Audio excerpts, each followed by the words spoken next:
I am Julian, and I am 28 years old. Exactly 10 years ago, my own parents threw me out onto the freezing concrete street in the dead of winter just because my older brother Silas could not stand the sight of me.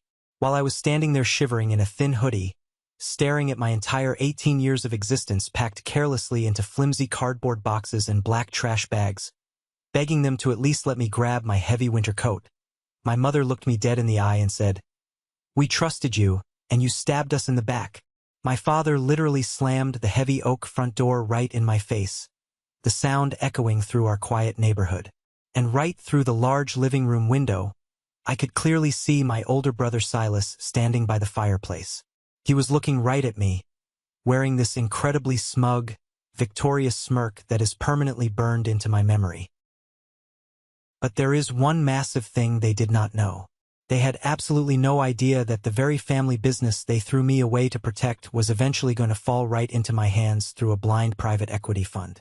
And right now, all these years later, they are the ones sitting across from me in my high-rise corporate office, completely surrounded by my legal team, crying real tears and begging me not to liquidate their entire lives and leave them with absolutely nothing.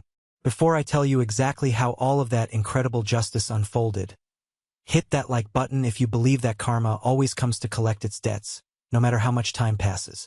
And please do not forget to let me know where you are watching from in the comments below. Your support means everything to me. Now, let us go all the way back to the very beginning, to the exact moment this absolute nightmare started. I can still feel the biting, bitter cold of that Tuesday night. I was just 18 years old, a senior in high school trying to figure out my place in the world. I remember exhausted walking up the long asphalt driveway of the house I grew up in. It was a standard two-story suburban home in a neighborhood where everyone cared way too much about HOA rules, perfectly manicured green lawns, and keeping up the illusion of the perfect American family.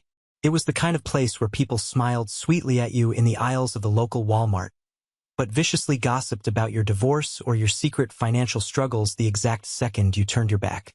I had just finished a grueling 8-hour shift at my part-time job at a local diner. My feet were throbbing.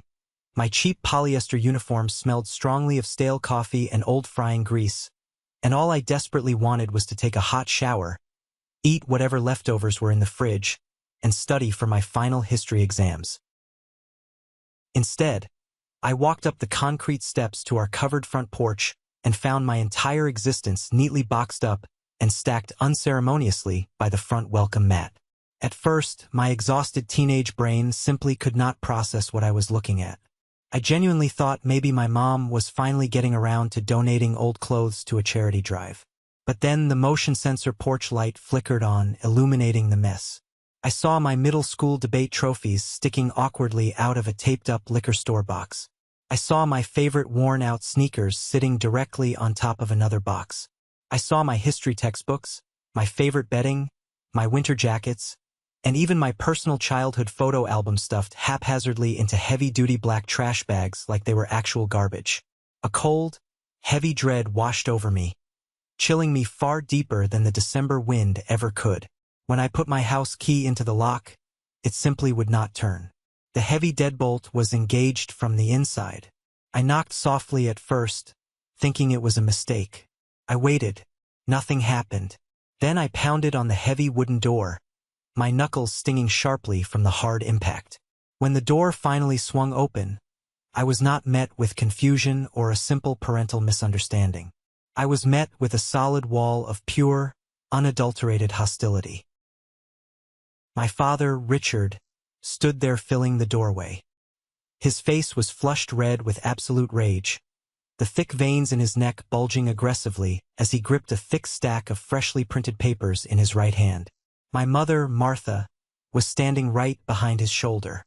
Her arms were tightly crossed over her chest, and she was shaking her head slowly, looking at me with an expression of pure, concentrated disgust, exactly as if I were a dangerous criminal who had just broken into her sanctuary.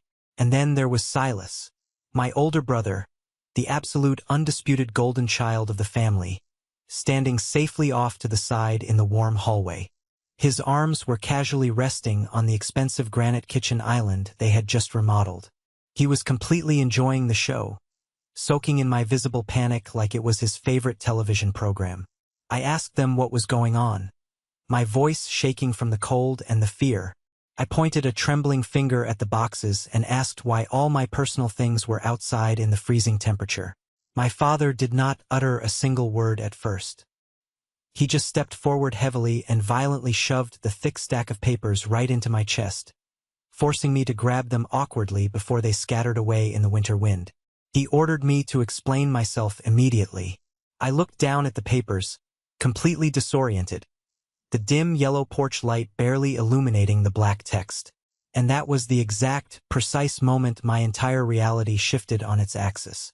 I was officially kicked out of the house, stripped of my family, and rendered homeless because of a complete, fabricated lie.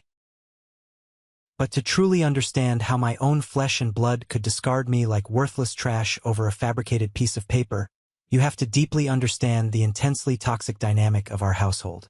You have to understand Silas. I want you to take a moment and think about the most spoiled, entitled, deeply narcissistic person you have ever crossed paths with in your entire life. Now multiply that horrible personality by 100, give him an endless supply of parental validation, and you have my brother Silas. From the exact moment I was born, it was painfully, undeniably clear that Silas was the burning bright center of my parents' universe, and I was merely a background character, an annoying afterthought in his grand, spectacular production. If Silas got a simple B- on a basic high school math test, my parents would treat the event like he had just single-handedly cured a major global disease. They would proudly take us all out to an expensive downtown steakhouse to loudly celebrate his incredible, unmatched hard work. If I brought home a pristine report card with straight A's in advanced placement classes, my mother would barely glance at the paper before handing it back and sharply telling me to go take out the kitchen trash or mow the back lawn before it got dark. It was never just empty verbal praise. It was an extreme, sickening disparity in actual financial resources. They poured every single ounce of their energy, their love, and their financial stability into him. I remember vividly when my grandfather passed away. After the somber funeral, there was a reading of his will, and my parents received a fairly substantial inheritance. They did not put that money into a joint family savings account or a secure 401k for their retirement. They used a massive chunk of that inheritance money to buy Silas a brand new, highly expensive sports car for his 16th birthday. Meanwhile, I was given a bus pass and took the unreliable public city bus to school every single day in the pouring rain and the freezing snow. They completely drained the family college fund to eagerly pay for his extremely overpriced tuition at a top-tier private business school. They enthusiastically paid the exorbitant rent for his luxury off-campus apartment, his ridiculously expensive fraternity dues, and his lavish weekend trips to the beach, tapping deeply into their own personal retirement accounts and long-term savings to flawlessly fund his lavish, party-heavy lifestyle. Silas would brag loudly at Thanksgiving dinners about getting a fake, nepotism promotion at his lazy summer internship, and they would immediately buy him a designer watch to celebrate his corporate brilliance. I grew up with the heavy, deeply suffocating mentality that it simply did not matter what I achieved, because Silas would always vastly outshine me in their eyes. I actively kept my head down. I did my assigned household chores perfectly without ever complaining. I got my top-tier grades. I worked my exhausting diner job to pay for my own clothes and school supplies. I tried incredibly hard to be as invisible, self-sufficient, and low-maintenance as humanly possible. I honestly thought if I did not ask for a single thing, if I never caused a financial problem, at least they would not actively resent my presence in their house. I foolishly thought if I played by all the rules, eventually, they would wake up and see my intrinsic value as their son. But absolutely everything changed the week I received my college acceptance letters. Against all the odds stacked against me, working late-night diner shifts smelling like grease, and studying my history books on the bumpy, loud bus rides home, I got accepted into a highly reputable, internationally prestigious university in the United Kingdom to study history. It was my absolute ultimate dream. It was my golden ticket out of that toxic suburban house and permanently out of Silas's suffocating, dark shadow. I did not expect a parade. I did not expect a new car with a giant red bow or a fancy celebration dinner. I just wanted a fighting chance at a real, independent life. I sat at the wooden kitchen table, holding that thick, heavy acceptance letter with shaking hands, foolishly thinking that maybe, just maybe, this would finally be the moment my parents looked at me with genuine, unadulterated pride. I was so incredibly wrong. When I proudly showed them the official acceptance letter from the UK university, there was absolutely no celebration.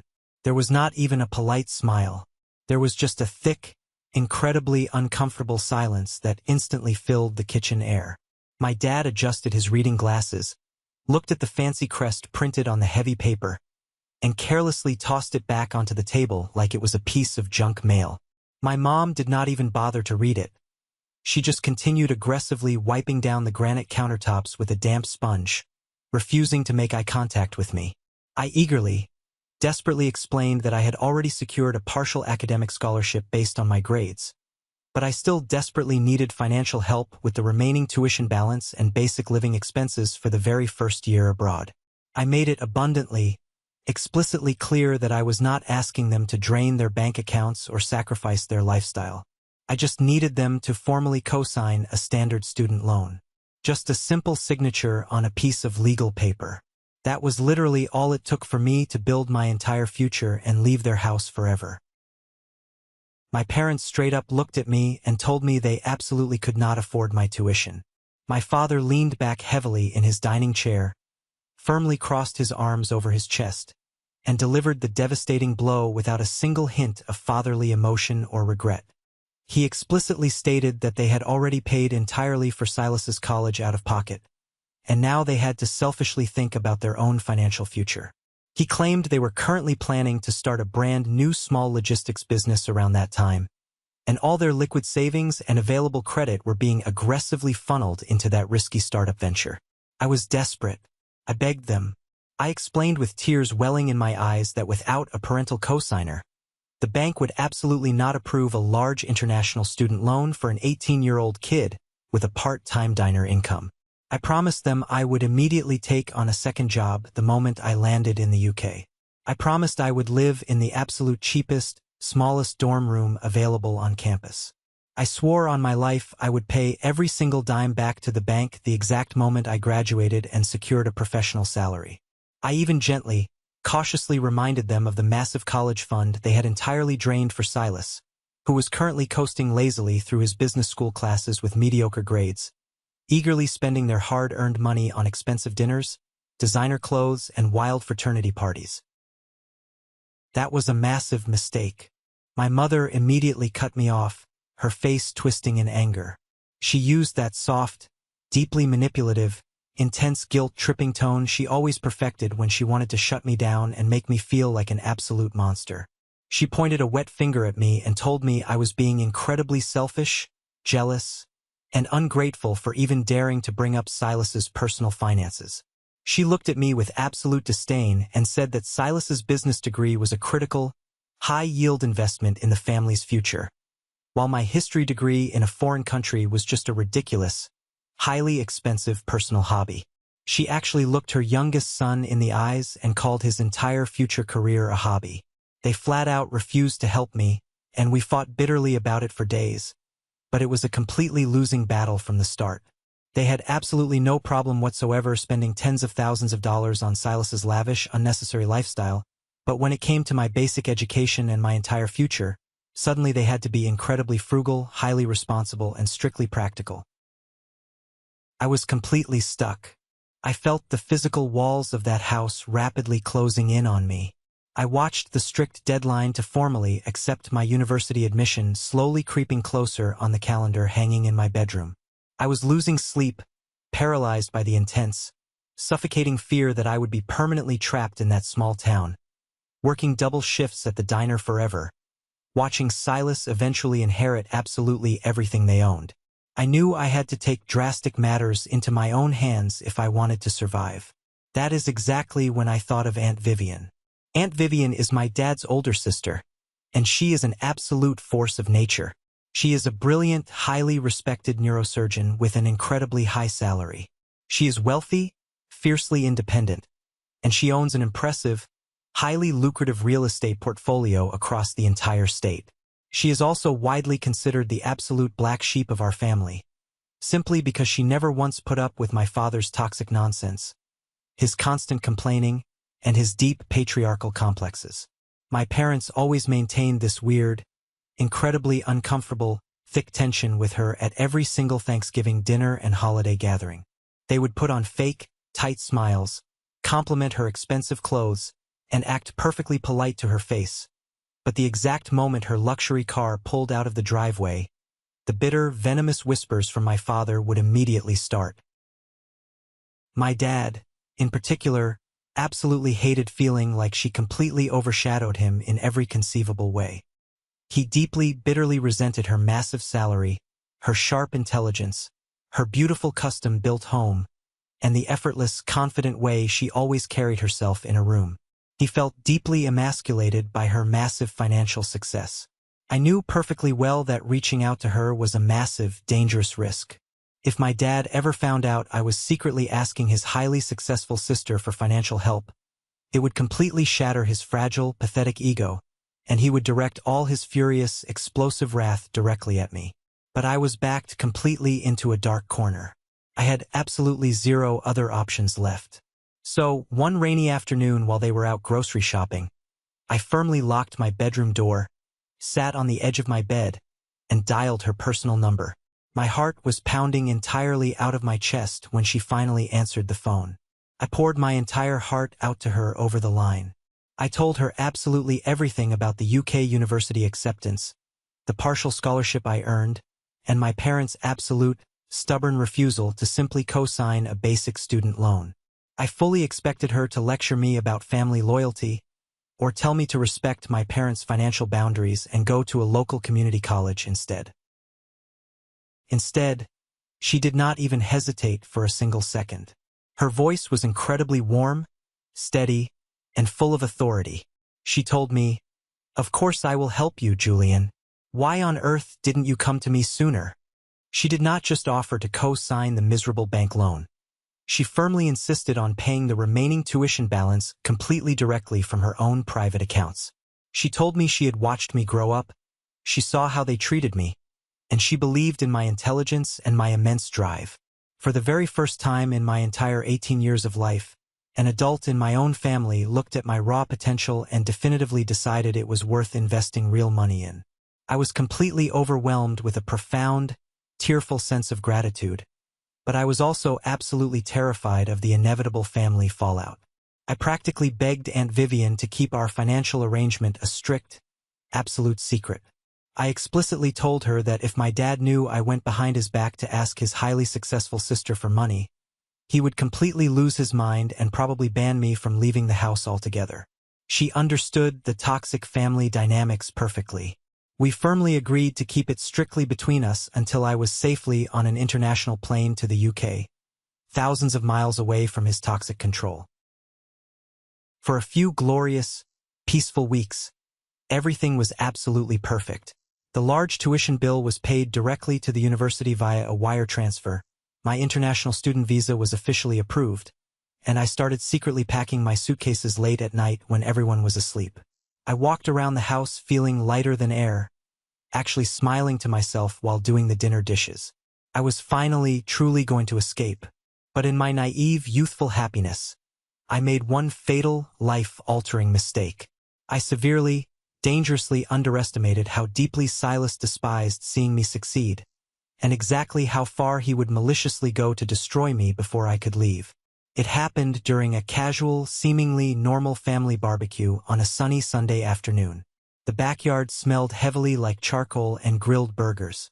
My cousin Oscar, a weak-willed, incredibly nosy guy who always desperately wanted to be included in Silas's elite inner circle, had come over to hang out. I had foolishly left my phone unlocked on the kitchen counter for just a single minute while I ran out into the hot garage to grab a heavy bag of ice for the cooler. I did not know it then, but an email notification from Aunt Vivian had popped up brightly on my home screen, directly discussing the final international wire transfer for my tuition and warmly wishing me a safe flight to London. Oscar, being the incredibly nosy opportunist he is, walked by and saw it. And Oscar, desperately wanting to score massive loyalty points with the family golden child, ran straight out to the backyard patio and whispered to Silas exactly what he saw on my screen. Silas did not confront me right then and there. That was never his style. Silas was a calculating coward who liked to absolutely destroy people methodically from the shadows. To this very day, I still do not know exactly how he managed it, but later that exact same week, when I was completely exhausted at my long diner shift, he broke into my private room and got into my personal laptop. He went ruthlessly, methodically digging through my personal files, my private browser history, and my secure email accounts. When he finally found the specific email chain between Aunt Vivian and me discussing the massive tuition payment, he did not just read them. He weaponized them with terrifying sociopathic precision. Being the deeply manipulative sociopath that he is, Silas could not just let the situation go or simply tell my parents the truth about the college money. He knew perfectly well that simply telling my dad that Aunt Vivian was paying for my college would certainly cause a massive, explosive fight, but it would absolutely not be enough to ruin my life permanently. My dad might yell at me, but secretly, he would ultimately be incredibly glad he did not have to spend a single dime of his own money on my education. Silas absolutely did not want just a fight. He wanted me completely, permanently eradicated from the family tree. He wanted to ensure that he remained the sole heir, the only son who mattered, the only one who would ever receive their money, their real estate, and their eventual life insurance payouts. So, he aggressively took those private emails, maliciously imported them into a photo editing software on his expensive computer, and meticulously started rewriting reality. He spent hours fabricating incredibly detailed, fake email exchanges between Aunt Vivian and me, making it look exactly like I was actively, maliciously betraying the family. My parents had been loudly and constantly discussing their grand plans for their new startup over dinner every single night. A niche logistics company they were utterly, blindly convinced would make them millions of dollars in their retirement. Silas masterfully doctored the emails to make it look like I was systematically leaking their highly confidential business plans, their sensitive financial growth strategies, and their prospective private vendor lists directly to Aunt Vivian. He carefully crafted the fake messages to make it look perfectly like I was actively selling out my own parents, illegally trading their precious business secrets in exchange for Aunt Vivian paying my expensive foreign tuition. It was a terrifying, brilliant masterclass in psychological manipulation. It was so completely unhinged, so deeply psychopathic, that normal, rational parents would have immediately questioned its authenticity. They would have looked closely at the weird formatting, or demanded to see the live emails on the actual computer server. But my parents were not normal. They were deeply paranoid about their money, and they worshipped the literal ground Silas walked on. If Silas said the sky was green, they would paint their ceiling to match. Which brings me right back to that freezing Tuesday night on the porch, staring in absolute horror at the thick stack of printed papers my father had just violently shoved into my chest. I stood there shivering uncontrollably in my thin diner sweater, looking closely at the printed pages. My eyes rapidly scanned the bold words, and total panic immediately set in. The specific formatting of the emails was slightly off. The vocabulary used in my supposed replies did not sound absolutely anything like my natural voice, and the entire premise was completely, fundamentally absurd. Why on earth would Aunt Vivian, a highly successful, multi-millionaire medical professional with zero background in shipping, care about stealing a small-town logistics startup plan from a brother she barely even spoke to? It made zero logical or financial sense. I frantically tried to explain to them that it was all entirely fake, that Silas must have maliciously doctored them to frame me. I pointed a shaking, frozen finger at the glaring, obvious technical flaws in the printed text. I begged my father to let me inside for just 5 minutes to grab my laptop, to pull up the real, live, authentic emails on the secure server to definitively prove my innocence. I pleaded with them with tears streaming down my freezing face to use just 1 single ounce of common sense. But they did not even listen. They absolutely did not want to listen. My mother aggressively stepped forward into the cold air and just kept crying these massive, dramatic, highly theatrical crocodile tears. She tightly clutched her chest like she was having a heart attack and loudly wailed that I had completely broken her heart, that I was a deceitful, evil snake who had ruthlessly plotted against their financial future. My dad stood there puffing his chest out to intimidate me, his face contorted with ugly rage, loudly yelling that I was a disgusting traitor to my own blood. It simply did not matter what logical arguments I made, what undeniable logic I presented, or how hard I cried on that porch, because they always unconditionally believed Silas. He was the golden child.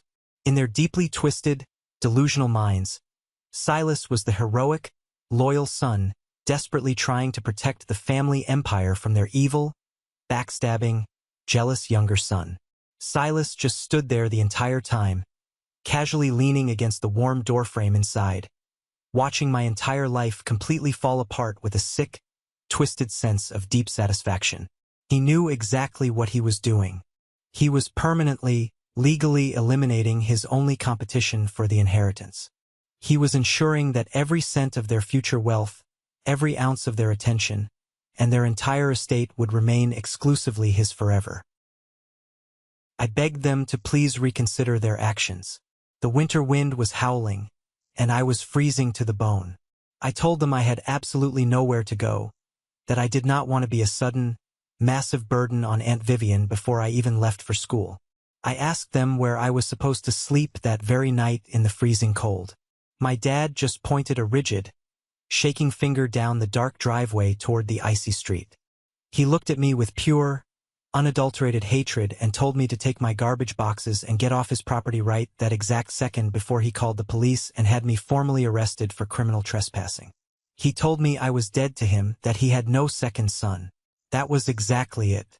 18 years of my life, 18 years of trying desperately to be the perfect, quiet, invisible, zero-maintenance son, completely wiped out in 5 minutes by a photoshopped, malicious lie.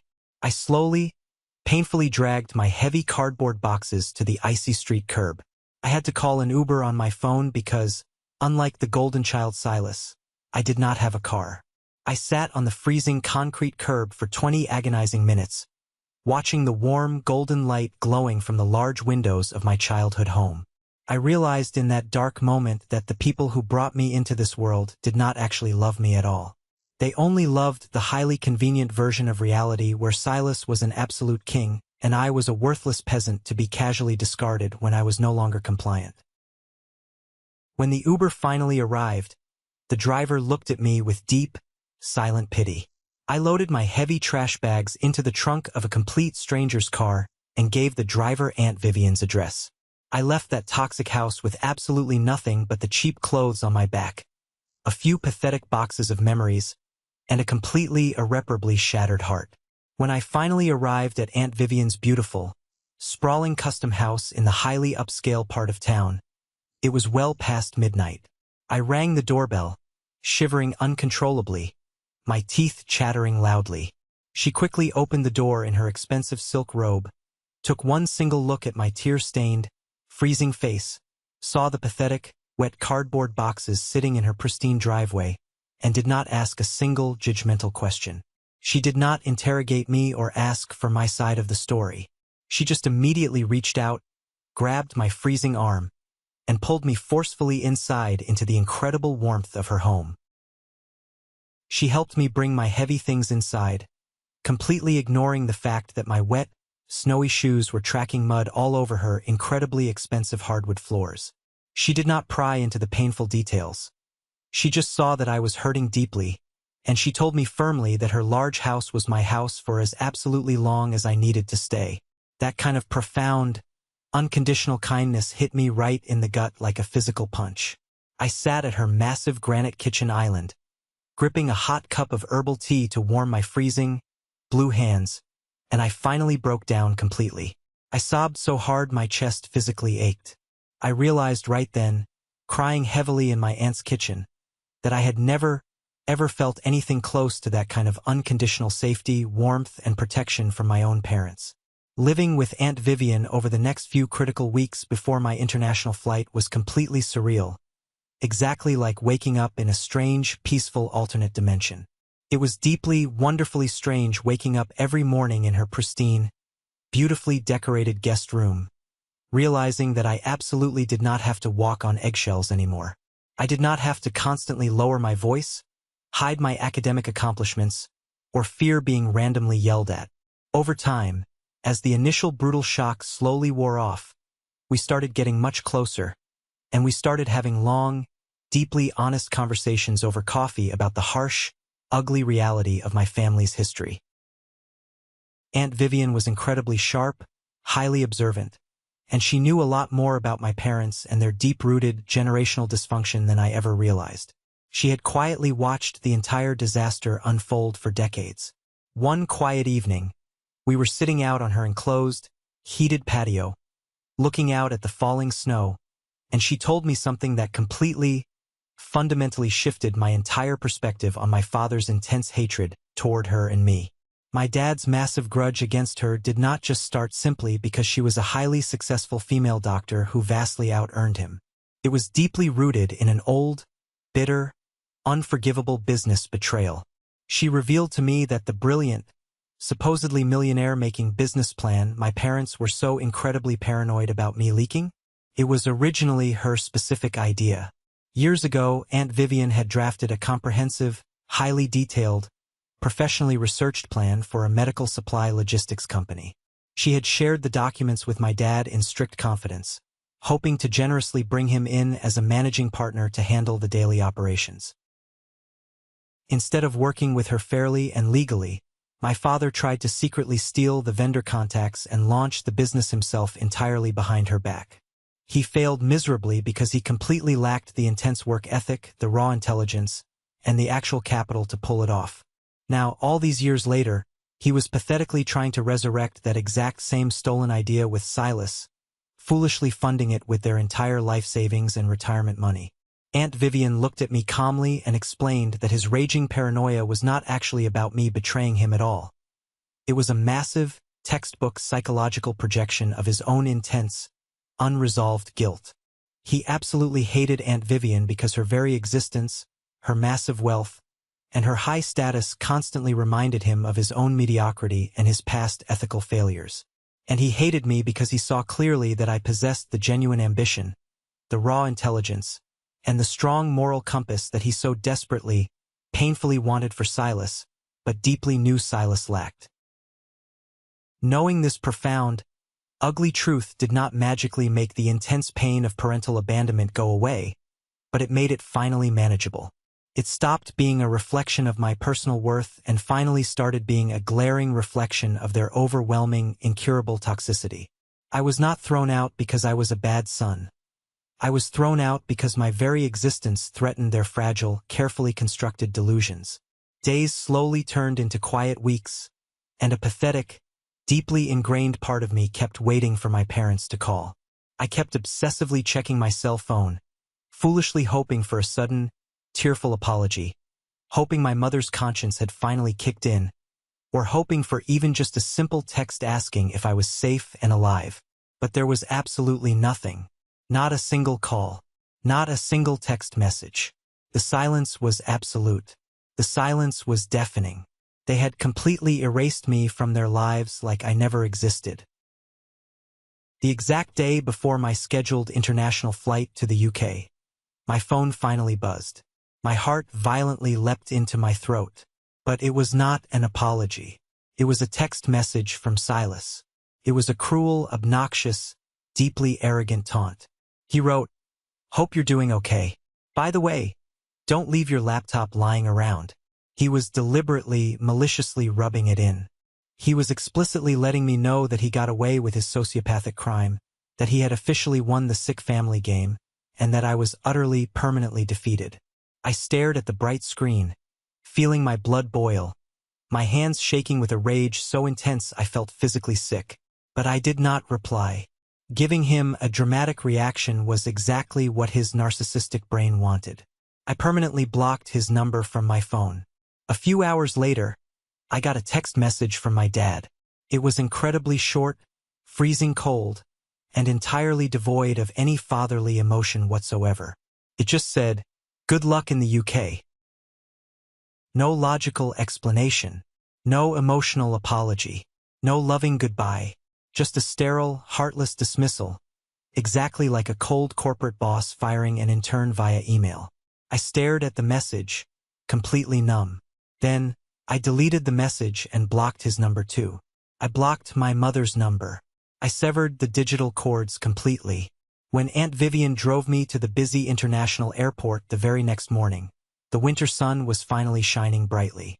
We stood together at the security departure gate, and she hugged me tightly, holding on to me for a long, quiet time. She looked me directly in the eyes and told me how incredibly proud she was of my resilience, and how she knew with absolute, unwavering certainty that I would do great things in this world. Hearing those genuine, powerful words of affirmation from someone in my family gave me the final push of extreme courage I desperately needed. I walked purposefully through airport security, and with every single step I took away from my hometown, the heavy, suffocating weight of my toxic family lifted off my shoulders. I got on that massive plane knowing I was leaving my old, pathetic life completely behind. I decided right then and there, looking out the airplane window as we took off into the clouds, that I simply did not need them anymore. I was completely done seeking their conditional approval. I was going to the UK, I was going to get my degree, and I was going to build an empire of my own so massive, so financially undeniable, that they would eventually have to look up just to see my shadow. I honestly thought the worst was finally over.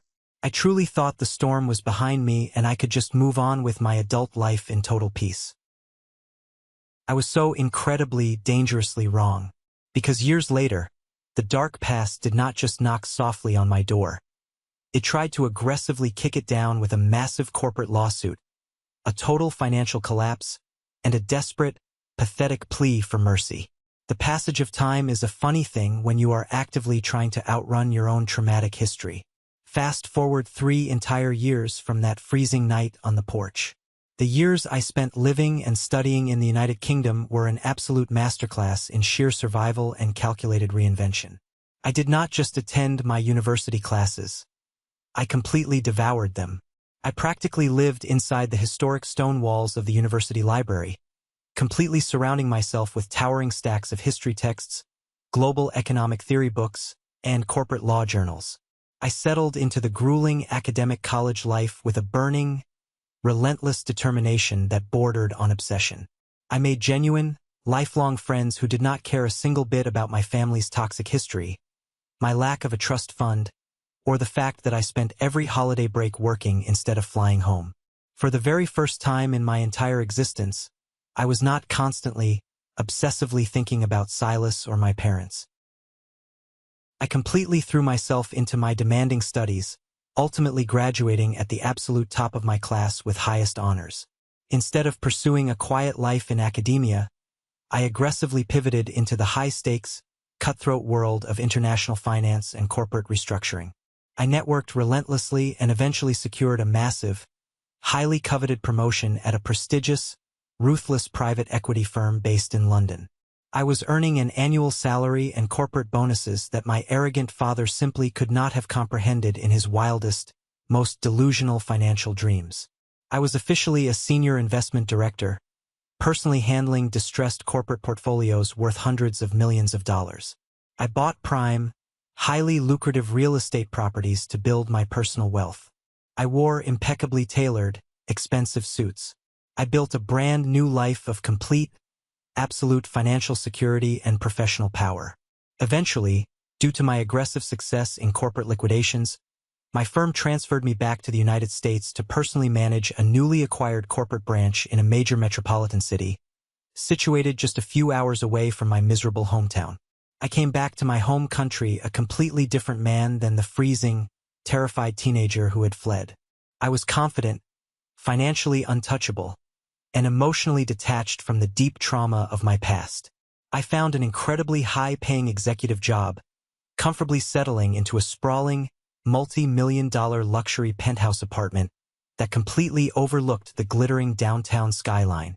My building had strict HOA rules, massive security personnel, and private elevators. I was completely insulated from the ugly world I left behind. I genuinely thought I was entirely invisible to them. I thought I had successfully scrubbed my existence from their radar. But of course, just when things were going perfectly smoothly, Just when I was finalizing a massive corporate lawsuit regarding a corporate buyout, the ugly past had to crawl out of the swamp and try to mess everything up. It all started on a random, rainy Tuesday evening. I was sitting comfortably in my quiet home office, surrounded by polished mahogany and expensive art, reviewing a massive stack of real estate acquisition files, when my personal cell phone buzzed loudly on the desk. I casually glanced at the bright screen. The caller ID displayed a local area code and a specific phone number I had not seen in years. It was a number I explicitly thought I had permanently blocked from my life, but it must have somehow slipped through the digital cracks when I recently upgraded my international phone plan and transferred my digital contacts. It was my mother. Yes, my mother. The exact same woman who stood on that freezing, icy porch with her arms crossed and watched me get violently thrown into the dark streets. The woman who had not spoken a single solitary word to me since the absolute worst day of my life. The call was completely, utterly unexpected.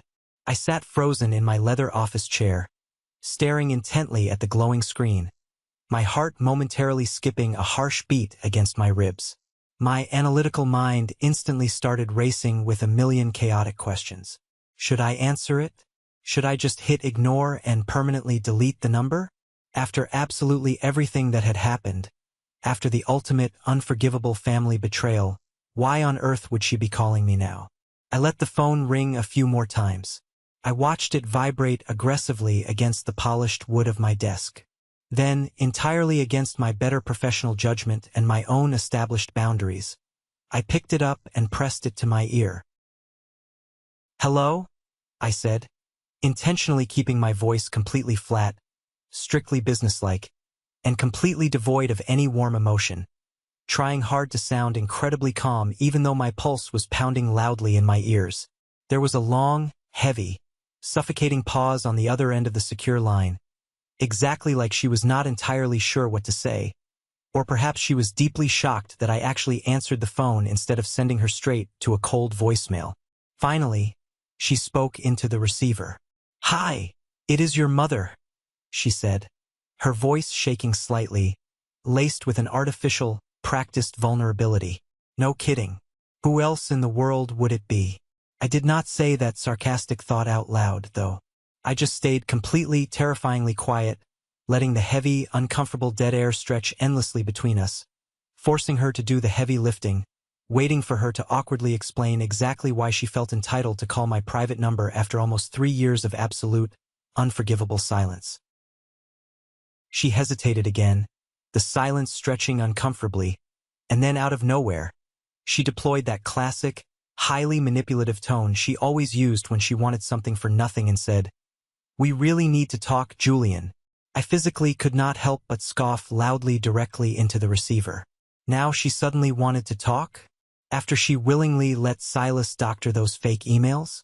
After she completely erased me from her family tree to protect her golden child? It was so predictably, pathetically typical of her behavioral patterns. But even though I was deeply, profoundly annoyed by her sheer audacity, a small, dark, calculating part of my brain was morbidly curious. What could possibly be so incredibly important that she was reaching out after all this time? About what exactly? I asked bluntly, keeping my tone as brutally neutral and unyielding as a brick wall. Your father and I, we really want to see you," she said, deliberately stumbling over her chosen words like she was trying incredibly hard to figure out how to phrase her request perfectly to hook my lingering childhood emotions. I could already see the exact trajectory of where this highly manipulative conversation was going. They did not actually want to see me because they genuinely missed me, or because they felt a single shred of legitimate parental guilt for kicking me out into the snow. There was something they desperately, urgently needed from me. And considering my recent highly publicized executive promotion and my clear financial success in the corporate world, I had a pretty accurate, cynical guess about exactly what that need was. I sighed heavily, leaning back deep into my expensive leather office chair. "Why?" I asked, completely refusing to give her an inch of emotional ground. She did not answer right away, which pretty much entirely confirmed my absolute worst suspicions about her true motives. When she finally did speak again, her voice was much quieter, deliberately dropping an entire octave like she was trying desperately to sound all motherly, fragile, and deeply concerned about the state of the world. Your dad and we have been going through a really, really hard time recently. Things have not been easy for the business since the pandemic hit the economy, she said, her voice dripping with calculated self-pity. Boom. There it was. The absolute, undeniable, naked truth behind the unexpected phone call. It was exactly what I had cynically thought. Severe money problems. I had not heard much about their grand, supposedly million-dollar logistics startup since I left the country, but Aunt Vivian had briefly mentioned in passing over a holiday dinner that their business was not thriving the way they had so arrogantly expected. And with the massive economic downturn affecting global supply chains, it made perfect, logical sense that they would be struggling to make payroll. But I was absolutely not going to blindly jump in and play the heroic savior. Not after everything they had maliciously, intentionally done to destroy my life. Okay, and what does that have to do with me? I said, my voice turning ice cold. I was absolutely not about to make this pathetic begging routine easy for her. Your brother Silas, he has been managing the financial things for us, but he has run into some bad luck, she started, her voice wavering as she desperately tried to cover for her favorite son. That is exactly when I ruthlessly, sharply cut her off mid-sentence. Let me guess, I said, already knowing the pathetic punchline to this terrible family joke. Silas completely screwed it all up and bankrupted the company. There was a massive, completely deafening pause on her end of the line, which was a loud, clear answer in itself. Of course, the useless golden child had messed it up. I honestly do not know why they were ever surprised by his absolute failure. Silas was always entirely more interested in looking wealthy, driving fast sports cars, showing off at country clubs, and pretending to be a CEO than actually doing any of the grueling, unglamorous hard work required to run a logistics firm. They had foolishly, blindly put all their absolute faith, their entire retirement funds, and their entire financial future securely in his greedy hands, and now it was completely, spectacularly backfiring on them. My mom let out a very long, shaky breath into the phone receiver. Things have not been going exactly as we planned, she finally admitted, the heavy, crushing defeat clearly evident in her aging voice. And we desperately need your financial help, Julian. I laughed. I physically, genuinely could not help it. It was a dark, humorless sound. After absolutely everything, after violently throwing me out of my own home, legally cutting me off from all support, letting Silas deeply manipulate them with fake documents, and leaving me to freeze on a street curb, now they wanted access to my hard-earned corporate salary. The pure, unadulterated audacity of the request was completely, entirely unreal. Unbelievable, I muttered under my breath, shaking my head at the ceiling. What is so funny? My mom asked defensively, sounding genuinely, incredibly confused, exactly like she could not possibly understand why I was not eagerly jumping at the incredible, honorable chance to swoop in, open my massive checkbook, and save the entire family legacy. You are completely serious right now? You actually, genuinely think I am going to help you pay your debts? I said, my voice finally rising in volume, feeling the raw, suppressed anger bubbling up rapidly in my chest. All the intense, painful emotions I had been forcefully pushing down and ignoring for the past few years were rushing violently back to the surface. We are your parents, she pleaded desperately, her voice cracking with forced emotion. We made some mistakes in the past, Julian. But we are family, and we need you right now. I shook my head aggressively, my grip tightening on the expensive phone. You did not just make simple mistakes, Mom. You violently kicked your teenage son out of the house in the dead of winter. You willingly, eagerly believed Silas's sociopathic lies over your own flesh and blood. You have not spoken a single word to me in years, and now you suddenly need my salary to cover your bad investments. And suddenly I am supposed to drop my entire life and come running back to fix your impending bankruptcy. She was completely quiet after that brutal reality check. She literally did not know what to say. She probably was not used to me aggressively standing up for myself and setting incredibly firm, unbreakable boundaries. Back when I was living silently under her toxic roof, I would have just gone along with whatever insane demands they made to keep the fragile peace. But I was not that scared kid anymore. I had fundamentally changed. I possessed massive corporate power now, and I was absolutely not going to let them walk all over me ever again. Finally, she spoke again, but her entire tone had shifted drastically. She immediately dropped the fake, vulnerable, crying mother act. Now she sounded highly irritated, wildly entitled, and deeply bitter, exactly like she could not believe I was being so difficult and uncooperative. "We are still your family," she said sharply, her true, toxic colors bleeding completely through the phone line. "You owe us at least that much respect and financial support for raising you." That was it. That was the final, absolute straw that broke the camel's back. I did not owe them a single, solitary thing in this universe. "I do not owe you a damn thing," I said, my voice dropping to a terrifyingly calm, deadly whisper. "If you need financial help to save your sinking ship, go ask Silas to sell his expensive toys. He is your perfect golden child. Remember? Let him save you." Without waiting for her toxic, screaming response, I aggressively hung up the phone and threw it onto my desk. My heart was pounding hard against my ribs, but I felt a strange, incredibly powerful sense of absolute, total relief. I had finally said exactly what I needed to say for a decade. But the peace did not last long, because exactly 2 weeks later, on a quiet Saturday afternoon, I heard a heavy, aggressive knock on the thick mahogany front door of my secure penthouse apartment. I frowned, walked over to the security panel and checked the live camera feed. My blood ran completely, absolutely cold in my veins.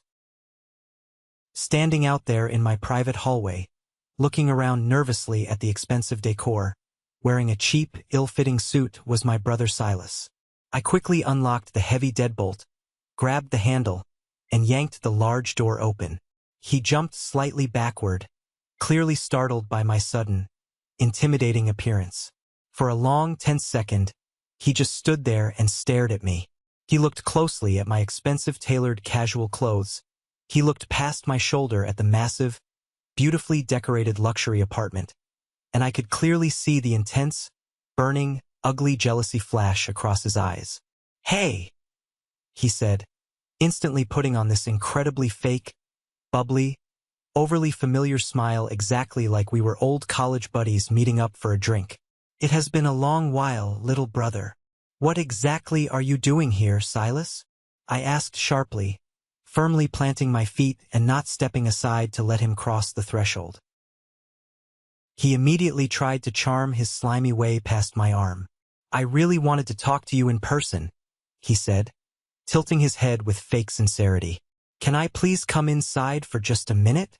I truly wanted to slam the heavy solid wood door directly in his smug face, but a calculating part of my brain wanted to clearly see exactly how desperate and pathetic he had become. I slowly stepped aside. He walked in, greedily taking in the expensive designer furniture, the modern art on the walls, and the massive floor-to-ceiling windows overlooking the city. "Very nice apartment," he noted enviously, his eyes constantly darting around, clearly calculating exactly how much money I was making to afford this kind of real estate.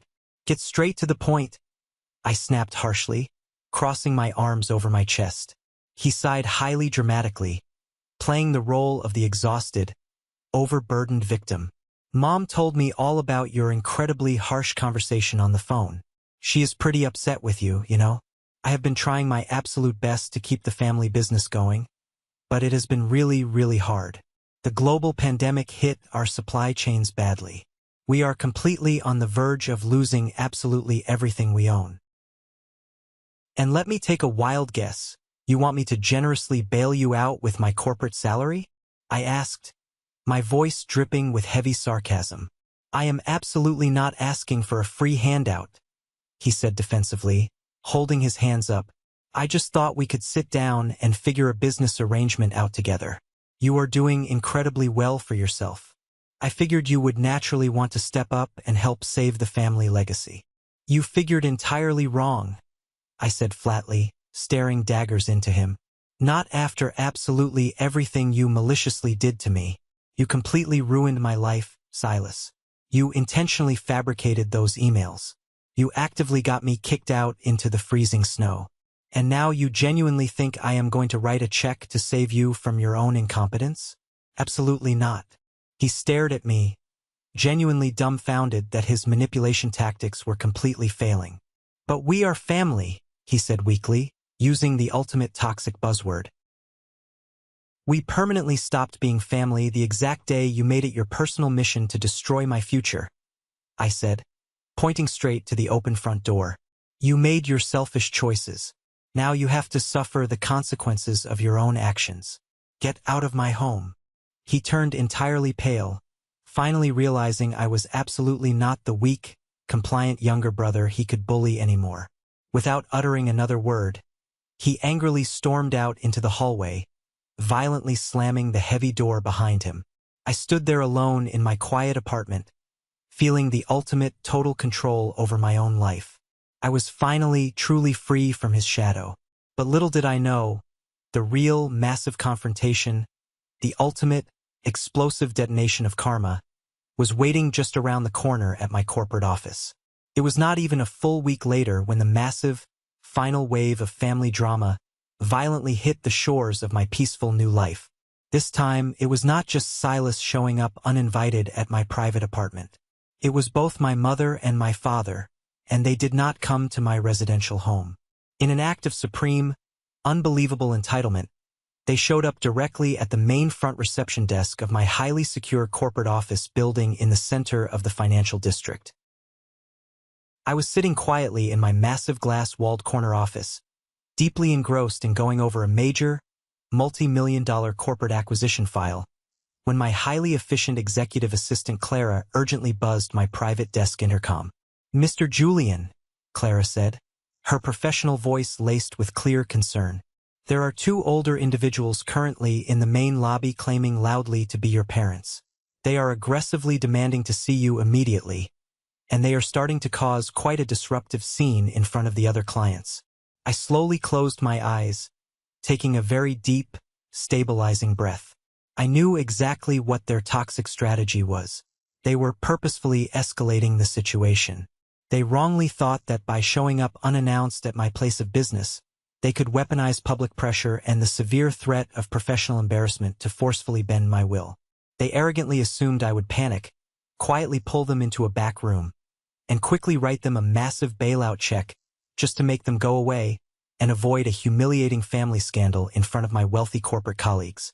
They were playing a very dangerous, incredibly stupid game of corporate chicken, and they had absolutely no idea they were driving at full speed straight into a reinforced brick wall.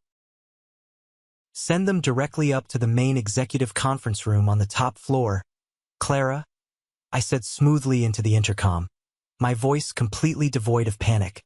"And please immediately inform Mr. Harrison and Beatrice from the legal department that we are entirely ready to proceed with the final presentation." I calmly stood up from my desk, grabbed a thick, incredibly heavy legal folder containing hundreds of pages of financial documents, and walked with absolute purpose down the long, carpeted hallway. When I forcefully pushed open the heavy double oak doors of the main conference room, my mother and father were already sitting at the massive, polished mahogany table. My dad looked highly uncomfortable and deeply out of place in the sleek, ultra-modern, intimidating corporate environment. My mom had her arms tightly crossed over her chest, aggressively projecting that exact same toxic, entitled aura she always carried around like a weapon. "Julian," my mother said loudly, standing up highly dramatically with her arms outstretched exactly as if she were about to give me a loving maternal hug. "Sit down," I commanded sharply, my deep voice echoing powerfully in the large, acoustically tuned room. The absolute, unyielding authority in my tone shocked her nervous system so much she actually listened instantly, dropping heavily back into her plush leather executive chair with a stunned look on her face. "We really did not want to come all the way down here and interrupt your important work," my dad started, his voice gruff and slightly defensive. "But you left us with absolutely no choice. You are not answering any of our phone calls. We need to sit down as a family and sort some critical financial things out today. We already sorted absolutely everything out exactly 10 years ago when you violently threw me onto the freezing street, I replied coldly, standing tall at the absolute head of the massive table, completely dominating the space. I told Silas no. I told you no on the phone. Why exactly are you trespassing in my private corporate office? My mom's aging face tightened with familiar anger. We know we made some very unfortunate mistakes in the past, she said, quickly pulling out the exact same tired, manipulative script she always used. But we are still a family, Julian, and a real family has to stick together during hard times. We are completely desperate. The logistics business is totally failing. The commercial bank is actively threatening to foreclose on our residential house. The main warehouse, the delivery trucks, absolutely everything. Silas tried his absolute best to fix it, but the corporate debts are just way too massive to handle alone. You legally and morally owe us for raising you and feeding you. You have to give us a massive financial loan right now. I do not owe you a single solitary thing, I said, my voice dropping to a freezing, absolute zero temperature. You consciously chose Silas. You happily funded Silas. You blindly trusted Silas. And now you are rightfully paying the ultimate price for his sheer, unadulterated incompetence and your own staggering stupidity. My dad suddenly exploded, violently slamming his heavy fist down hard on the polished mahogany table. You arrogant, ungrateful little punk. We are your parents. We raised you from birth. We gave you a solid roof over your head. You are going to sit down, sign a massive check, and help this family out of debt right now, or I swear to God I will. Or you will do exactly what? I challenged fiercely, leaning forward aggressively, looking directly, fearlessly into his raging eyes. You will kick me out again? You will take away my part-time diner job? You will ground me? You have absolutely zero power in this building. Richard, you are nothing but pathetic beggars sitting uninvited in my corporate kingdom. Before my furious father could scream another threat, the heavy conference room doors opened gracefully. In walked Mr. Harrison, the incredibly intimidating, silver-haired senior CEO of the entire investment firm, followed closely by Beatrice, our absolutely ruthless lead corporate attorney. They were both wearing razor-sharp, incredibly expensive bespoke suits, carrying sleek leather briefcases. My parents looked wildly confused and suddenly very intimidated. Who exactly are these people? My mother asked nervously, her voice trembling as she suddenly realized that this was absolutely not just a private, screaming family argument anymore. I did not answer her directly. I slowly, deliberately opened the thick, heavy legal folder I had brought with me and purposefully tossed 3 massive stacks of stapled financial documents directly across the polished wood table. They slid perfectly, stopping exactly in front of my father's shaking hands.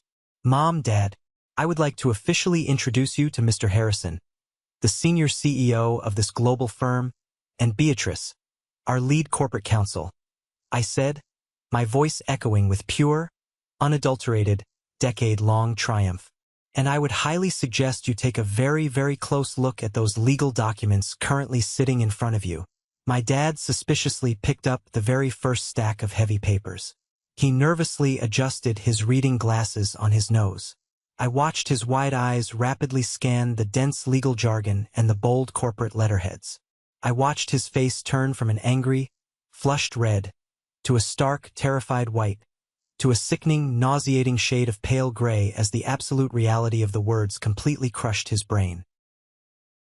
What exactly is this? He stammered weakly, his hands visibly shaking so hard the papers rattled loudly against the quiet room. That specific document, Richard, Beatrice said sharply, taking a seat at the table and opening her own file, her voice like cracking ice, is the complete, legally binding transfer of your total corporate debt ownership. Your failing logistics company has been borrowing extremely heavily from aggressive secondary commercial lenders just to stay barely afloat for the past 2 entire years. Because your son, acting as CFO, explicitly defaulted on 3 consecutive, massive commercial loan payments. Those toxic debts were quickly bundled together and sold off at a steep discount to a private equity liquidation firm. I leaned heavily over the table, staring directly, mercilessly into my father's absolutely terrified eyes. And I personally manage that exact private equity firm. I am the lead executive director of the specific blind fund that just aggressively bought out 100% of your outstanding corporate debt. I do not just work in this building. I am your sole, absolute creditor. The silence that instantly descended upon the large room was so absolute, so incredibly profound, you could hear a tiny pin drop on the carpet. My mother loudly gasped, aggressively covering her open mouth with her trembling hand. My father looked exactly like he was about to suffer a massive heart attack and pass out right in his chair. The sheer, unimaginable magnitude of the plot twist completely broke their reality.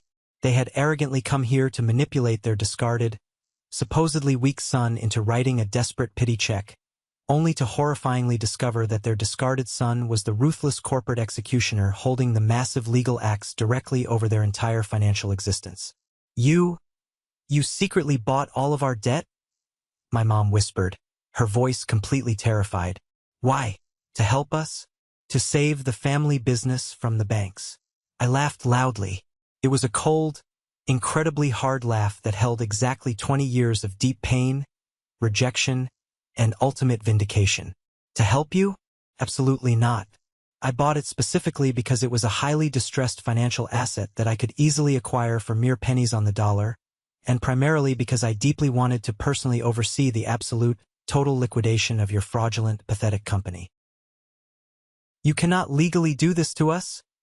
My dad yelled, standing up quickly, his voice completely cracking with pure, unadulterated panic. We are your own blood. You cannot legally bankrupt your own parents. It is entirely immoral. You bankrupted yourselves? I shot back instantly, my voice booming across the room with ultimate authority. You foolishly put an arrogant, lazy sociopath in charge of your money, and now I am legally calling in the massive debt. Every single cent is due immediately. The massive warehouse, the entire fleet of delivery trucks, the expensive office equipment, and the collateral you stupidly placed on your personal residential home. It is all legally mine now. Let's pause for a moment. Thank you for staying with me this far, you're truly amazing. Please help me by liking the video and commenting the number 1 below so I know you've been here with me until this point. This not only helps more people discover this story, but also lets me know that my experiences mean something to someone. Your support is the greatest motivation for me to keep sharing the rest of this journey. My mother instantly started sobbing completely uncontrollably. Real desperate tears this time. The kind of incredibly ugly, messy tears born strictly out of absolute, inescapable consequences. She reached desperately across the wide table, trying to forcefully grab my hand. Julian, please. We are so incredibly sorry. We made a terrible, horrible mistake all those years ago. Please, I am begging you. We will completely lose the house. We will be homeless on the street. I looked coldly down at her reaching hand, and I felt absolutely, entirely nothing inside my chest. No pity, no lingering guilt, no remorse whatsoever. I know exactly what it feels like to be completely homeless and thrown out onto the street in the dead of winter, I said quietly, the heavy words cutting through the air like shattered glass. The only difference is, I actually survived it. Let's see if you can. The atmosphere in the massive conference room was suffocatingly tense, completely thick with the absolute despair of two people realizing their lives were entirely over. My parents were completely, fundamentally broken, openly crying and pathetically begging, entirely stripped of their usual toxic arrogance and unbearable entitlement. But I was absolutely not done yet. I had one more massive piece of corporate business to firmly take care of, one more absolute, devastating truth to forcefully expose before I permanently kicked them out of my life and my building forever. I looked calmly over at Beatrice, our lead lawyer, and gave her a sharp nod.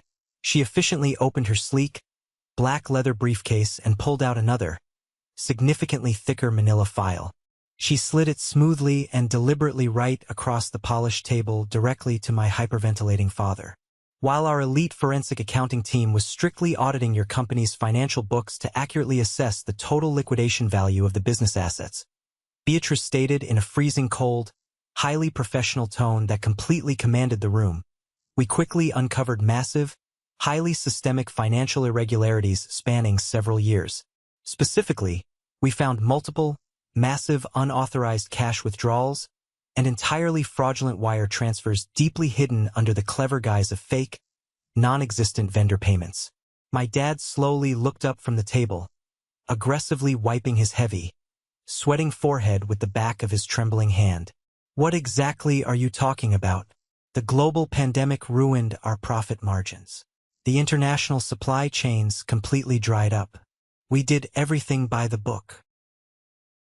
The pandemic certainly did not help your margins, I interjected loudly, staring him down with absolute dominance. But what really, truly bankrupted your company was your precious golden child. Open the legal file, Dad. Look at the real numbers. His violently trembling hands slowly flipped open the heavy manila folder. Tucked neatly inside were dozens of official bank statements, aggressively highlighted international wire transfers, and clear, undeniable photographs of physical checks. Your perfect son Silas has been systematically, ruthlessly embezzling corporate funds for the past 36 consecutive months.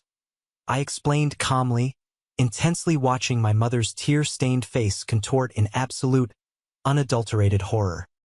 He absolutely wasn't paying your vital vendors. He was actively funneling the corporate capital directly into his own private, untraceable offshore accounts. Do you see that massive $90,000 cash withdrawal from last November? That absolutely wasn't for urgent warehouse roof repairs. That was the exact, precise down payment he used to buy his brand new, ridiculously expensive sports car. No, that is entirely impossible. My mom wailed loudly, aggressively shaking her head in complete, desperate denial. Silas would never, ever do that to us. He deeply loves this family. He was trying so hard to save the business. You are lying to frame him. Silas only loves Silas.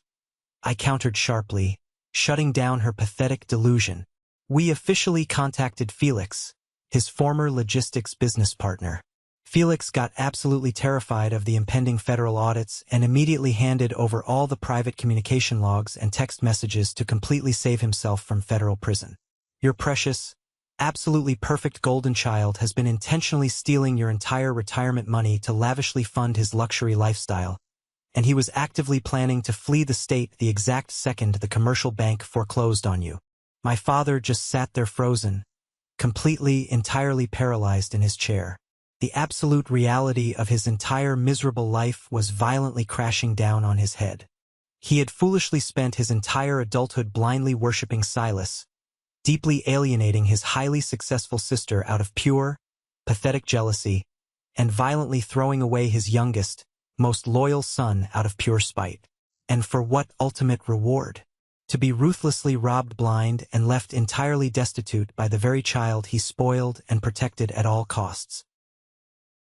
And just in case you still have any lingering pathetic doubts about who your son Silas really, truly is, I added forcefully, pulling my personal cell phone out of my tailored suit pocket and setting it on the table. We also aggressively tracked down Fiona, Silas's recent ex-girlfriend. She was more than happy to formally sign a sworn, legally binding affidavit. I casually tossed the heavily notarized, printed affidavit directly onto the massive pile of devastating evidence. She legally, formally testified under oath that Silas openly bragged to her at a drunken cocktail party about exactly how he broke into my private laptop 10 long years ago. He explicitly, proudly told her exactly how he cleverly used Photoshop software to maliciously doctor those fake emails with Aunt Vivian to perfectly frame me. He honestly thought the entire situation was absolutely hilarious.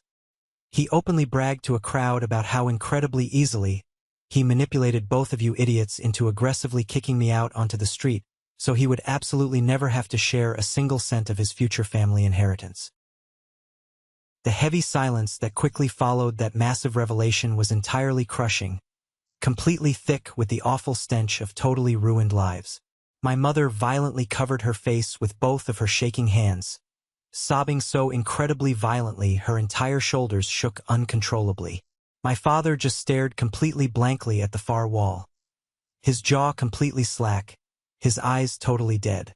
The profound, inescapable realization of their own catastrophic, life-altering failures was finally, ruthlessly eating them alive from the inside out. They had literally, willingly destroyed their own family for an absolute fraud. You blindly believed a manipulative sociopath over your own loyal son, I said, my voice incredibly steady, completely, entirely devoid of the hot anger that used to totally consume my soul. You willingly threw me away like literal garbage. You proudly chose him over me, and now you are entirely, permanently stuck with the horrible consequences of that choice. My dad slowly, painfully looked up at me. His eyes were bright red, completely, utterly defeated. Julian, son, what exactly are you going to do to us? I am absolutely not your son, I replied instantly, ruthlessly cutting off that pathetic emotional manipulation before it could even fully start. I am the executive director of the firm that completely owns your massive debt. Beatrice will be officially, legally filing the total foreclosure and corporate liquidation paperwork at the courthouse tomorrow morning at 8 a.m. sharp. The federal authorities will also be receiving the complete, unabridged forensic audit regarding Silas's massive embezzlement and corporate fraud.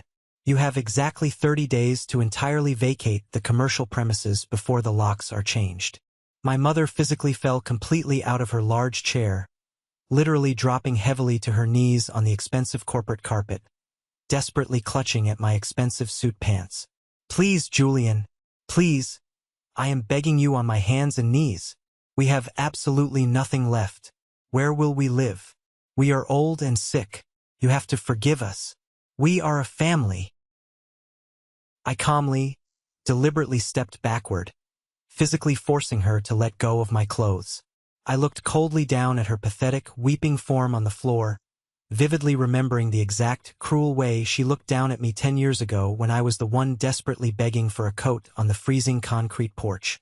Aunt Vivian generously took me in when you violently threw me out, I said quietly, offering no mercy. Maybe you should go down to the dealership and ask Silas if you can sleep in the cramped back seat of his expensive sports car. I turned sharply to Clara, who was standing quietly, highly professionally by the conference room door. Clara, please immediately call building security and have these 2 trespassing individuals physically escorted completely out of the building. If they ever attempt to return to this property, have them formally arrested for trespassing. Without ever looking back, I confidently walked entirely out of the conference room, leaving them loudly, pathetically weeping in the total wreckage of their own terrible, unforgivable choices. The immediate aftermath of that explosive conference room meeting was incredibly swift, legally brutal, and completely undeniably absolute. True to my exact word, the massive private equity firm aggressively proceeded with the total, uncompromising corporate liquidation of their entire business. My parents' failing logistics company was completely, legally dissolved into nothingness. The heavy, expensive warehouse equipment was ruthlessly auctioned off to the highest commercial bidders, the massive fleet of delivery trucks were forcefully repossessed by the lenders, and the prime commercial property was aggressively sold to a massive, highly successful corporate real estate developer for a massive profit.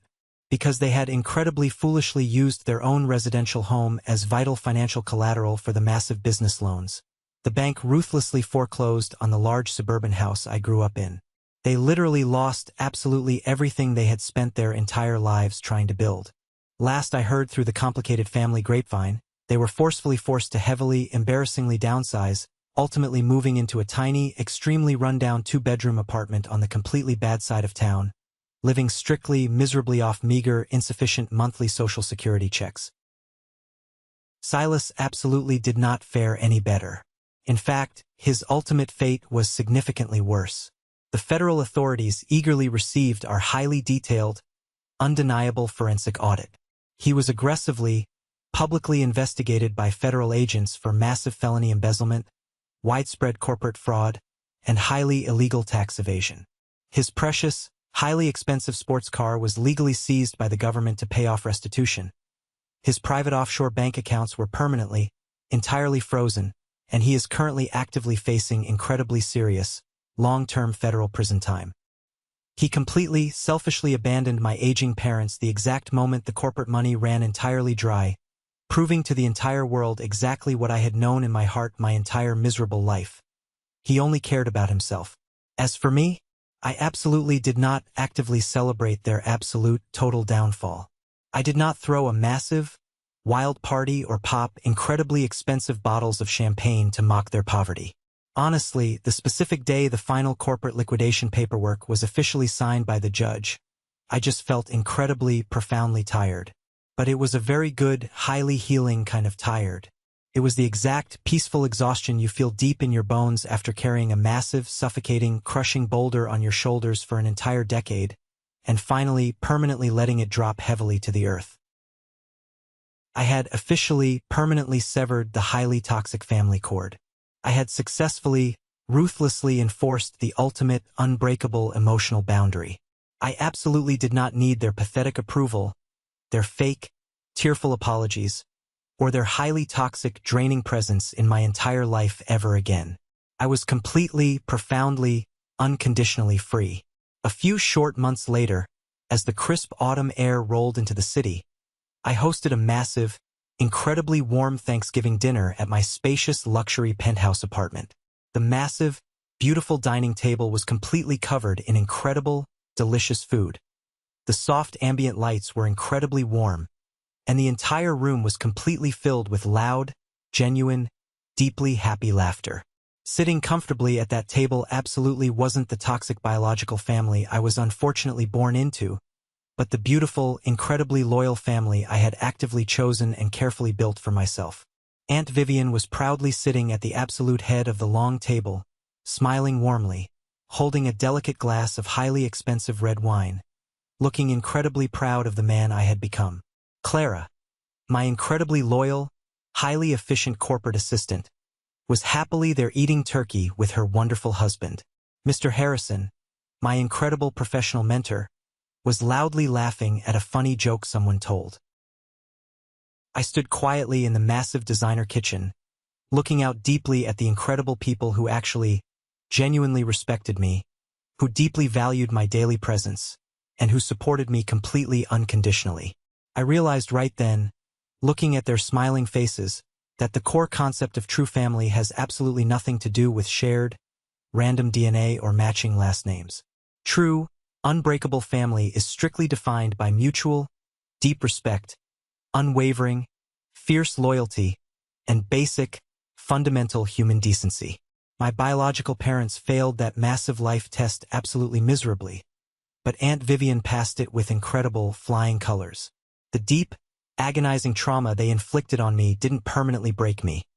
It successfully forged me into an unbreakable, highly successful man who knows his exact, undeniable worth. Sometimes the absolute worst thing that can ever happen to you, being completely abandoned by the very people who are biologically supposed to love you the most, turns out to be the ultimate, highly necessary catalyst for your greatest, most incredible success. If they hadn't violently kicked me out into the snow that night, I would have been permanently, hopelessly trapped in their highly toxic web, slowly suffocating in Silas's massive shadow forever. Their incredible cruelty was the painful, absolutely necessary push I desperately needed to step completely into my own incredible, unstoppable power. Have you ever faced something incredibly similar with your own highly toxic family members? Have you ever had to establish a massive, unbreakable boundary to actively protect your own mental peace, your financial security, and your future happiness? Share your personal story in the comments below. I read every single one of them, and please don't forget to like the video and strictly subscribe so you absolutely don't miss the next incredible journey. Thank you so much for deeply listening, and please always remember, your ultimate worth is absolutely never, ever defined by the foolish people who are way too blind to clearly see it.